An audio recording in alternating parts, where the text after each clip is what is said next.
ሸውዓተ ጠንቅታት መኻንነት ኣብ ደቂ ተባዕትዮ።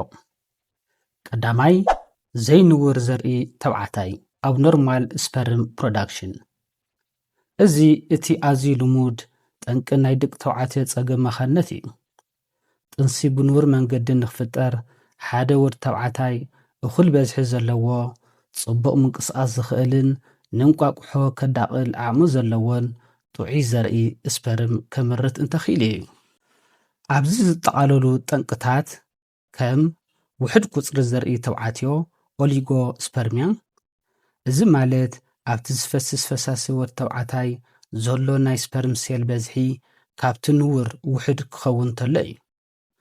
ንውር ወይ ከዓ ኖርማል በዝሒ ስፐርም ሴል ዝበሃል 16 ሚልዮንን ልዕሊኡን ስፐርም ሴል ፐር ኤሜል ማለት ኣብ ሓንቲ ሚሊሊትር ፈሳሲ ወዲ ተባዕታይ 16 ሚልዮንን ልዕሊኡን ዘርኢ ስፐርም እንትህሉ እዩ። ሓደ ጥዑይ ሰብኣይ ብሓደ ግዜ ካብ 1.4 ክሳብ 6 ኤምኤል ሚሊሊትር ፈሳሲ ይምንጨው። በዝሒ ዘርኢ ተባዕታይ ስፐርም ውሕድ ምስ ዝኸውን ናብ ሻምበቆ ማህፀን ዝበፅሕ ዘርኢ ይውሕድ። ነታ እንቋቁሖ ጓል ኣንስተይቲ ናይ ምድቃል ፈርታላይዜሽን ዕድል የጽውቦ። ሙሉእ ብሙሉእ ዘርኢ ተባዕትዮ ስፐርም ሴል ዘይምህላው ኣዞስፐርሚያ። ኣብ ዝፈስስ ፈሳሲ ወዲ ተባዕታይ ሰሚና ፍሉድስ ሙሉእ ብሙሉእ ዘርኢ ተባዕታይ ስፐርም ሴል እንተዘይተረኺቡ እዩ። ኣብቲ ዝፈስስ ፈሳሲ ዘርኢ ወዲ ተባዕታይ ስፐርም ሴል እንተዘይሃልዩ ምጥናስ ኣይከኣልን። ዘይስሩዕ ቅርጺ ዘርኢ ተባዕትዮ ፑር ሞርፎሎጂ። ዘርኢ ተባዕትዮ ስፐርም ሴል ካብቲ ንውር ወጻኢ ዓብዪ ርእሲ፣ ክልተ ርእሲ፣ ስሩዕ ዘይኮነ ጭራ ወይ ካልእ ናይ ቅርጺ ጸገማት ክህልዎ እንተሎ እዩ። ቅርጹ ዘይስሩዕ ዝኾነ ዘርኢ ስፐርም ሴል ናይ ምሕማስ ናብ እንቋቁሖ ሴርካ ናይ ምእታው ፐነትሬቲንግ ዘ ኤግ ወይ ድማ ጥዕና ዘለዎ ናይ ጅን መረዳእታ ናይ ምስካም ጸገም ከጋጥሞ ይኽእል እዩ። ድኹም ምንቅስቓስ ዘርኢ ተባዕታይ ሮዲስድ ሞቲሊቲ።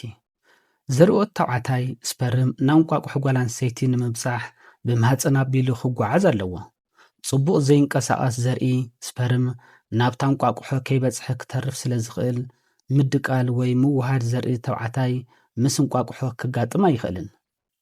ጠንቅታቱ ድማ ጀነቲካዊ ወይ ከዓ ውርሻዊ ጸገማት፣ ካብ ወለዲ ዝወራርሱ ጸገማት ንምፍራይ ዘርኢ ተባዕታይ ክጸልዉ ይኽእሉ። ናይ ሆርሞን ምዝባዕ። ሆርሞናት ካብ ንውር ክውሕዱ ወይ ክዛውዑ ከለዉ ምፍራይ ዘርኢ ስፐርም ይዛባዕ። ናብ ቦትኡ ዘይወረደ ፍረ ነፍሲ አንዲሰንድድ ቴስትስ። ብልሙድ ፍረ ነፍሲ ቅድሚ ውልደት ካብ ከብዲ ናብ ከረጢት ፍረ ነፍሲ ስኩራተም ይወርዱ እዮም። ሓደ ወይ ክልቲኦም ፍረ ነፍሲ ኣብ ውሽጢ ከብዲ ተሪፎም እንተደኣ ጸኒሖም ሙቐት ፍረ ነፍሲ ካብ መጠን ላዕሊ ይኸውን። ዘርኢ ዘፍርዩ ዋህያታት ክጉድኡ ይኽእሉ። እዚ ድማ ናብ መኻንነት ከቃልዕ ይኽእል። ረኽስታት ኢንፌክሽንስ። ገለ ረኽስታት ንዘርኢ ዘፍርዩ ትሽታት ክጎድኡ ወይ መመሓላለፊ ዘርኢ ክዓጽዉ ይኽእሉ እዮም።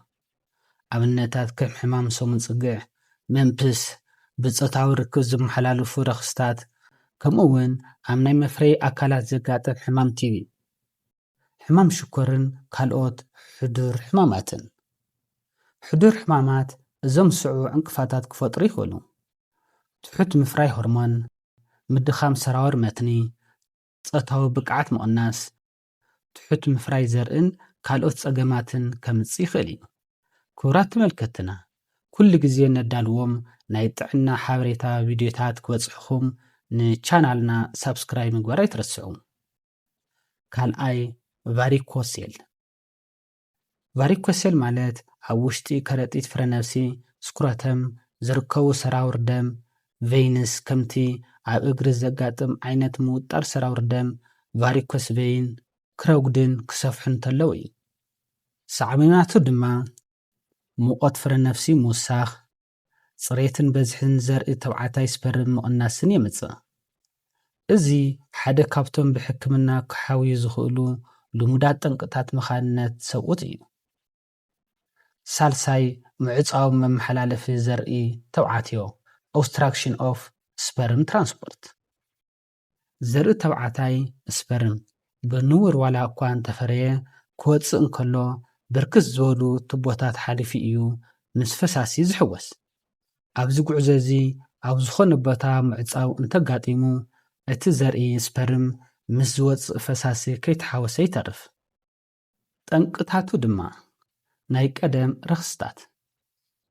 ረኽስታት ኣብ ውሽጢ መተሓላለፊ ቱቦታት ጠባሳ ስካር ክሓድጉ ይኽእሉ እዞም ጠባሳታት ድማ መንገዲ ዘርኢ ስፐርም ክዓፅው ይኽእሉ ኣብነታት ረኽስታት ጨብጢ ጎኖርያ ክላሚድያ ቲቢ ወዘተ ክኾኑ ይኽእሉ ናይ ዘርኢ መመሓላለፊ መስመር ብመጥባሕቲ ምቑራፅ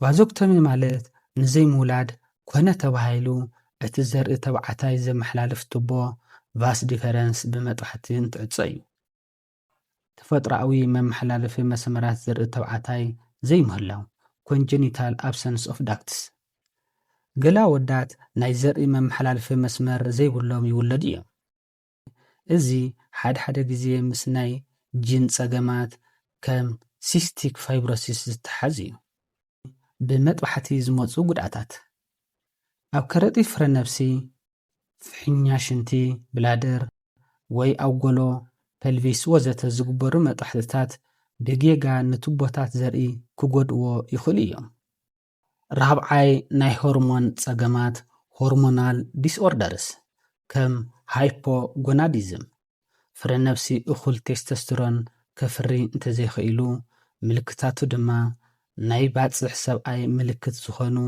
ኣብ ገጽ ዝተፈላለዩ ኣካል ሰውነትን ፀጉሪ ዘይምብቃል ድሌት ፆታዊ ርክብ ምቕናስ ፀገም ስንፈተ ወሲብ ኢሬክታይል ዲስፋንክሽን ምምንጫው ዘርኢ ተባዕታይ ስፐርም ምጉዳል ወዘተ ምልክታቱ እዮም ናይ ጽኪ ፒቱታሪ ፀገማት ፒቱታሪ ግላንድ ዲስኦርደርስ ኣብ ውሽጢ ሓንጎል ዝርከብ ጽኪ ፒቱታሪ ንፍረ ነፍሲ ዘበራብሩ ሆርሞናት ይምንጩ ኣብዚ ጽቂ ዝፍጠሩ ሕበጣት ቲዩመርስ መጉዳእቲ ወይ ሕማማት ንምፍራይ ዘርኢ ብከቢድ ክጎድዎ ይኽእሉ ናይ ታይሮይድ ጽቂ ፀገማትን ካልኦት ናይ ፆታዊ ርክብን ምፍሳስ ዘርእን ፀገማት ሴክሹዋል ኤንድ ኢጃኩላቶሪ ዲስኦርደርስ ገለ ሰውት ጥዕና ዘለዎ ዘርኢ ስፐርም የፍርዩ እሞ ነገር ግን ኣብ እዋን ፆታዊ ርክብ ነቲ ዘርኢ ናብ ሰበይቶም ንምሕላፍ ፀገም የጋጥሞም ከም ፀገም ስንፈተ ወሲብ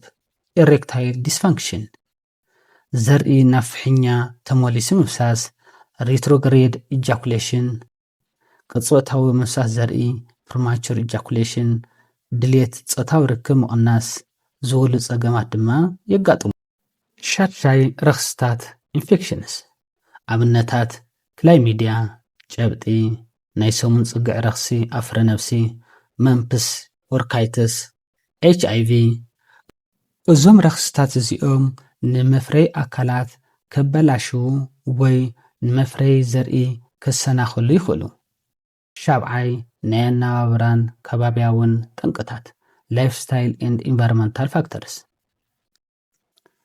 ሽጋራ ምትካኽ ሳዕቤናት ንዘርኢ ተባዕታይ ስፐርም ዲኤንኤ ይጎድእ በዝሒ ዘርኢ የጉድል ምንቅስቃስ ስፐርም ይቕንስ ስሩዕ ዘይኮነ ቅርፂ ዘለዎም ስፐርም ድማ ይውስኽ መስተ ምብዛሕ መጠን ቴስቶስትሮን የጉድል ናይ ሆርሞን ምዝባዕ የጋጥም ምፍራይ ስፐርም ይቕንስ ፀገም ስንፈተ ወሲብ ኢሬክታይል ዲስፋንክሽን የስዕብ ልዑል መጠን ክብደት ሰውነት ኦቤሲቲ መጠን ቴስቶስትሮን የጉድል ጽሬት ስፐርም ይቕንስ ፀገም ስንፈተ ወሲብ ኢሬክታይል ዲስፋንክሽን የስዕብ መዐወኒ ሓሽሻት ከም ማሪዋና ኮኮይን ኣናቦሊክ ስቴሮይድስ ዝውሉ መዐወኒ ሓሽሻት በዝሒ ስፐርምን ምንቅስቃሳትን ከጉድል ይኽእል ትሑት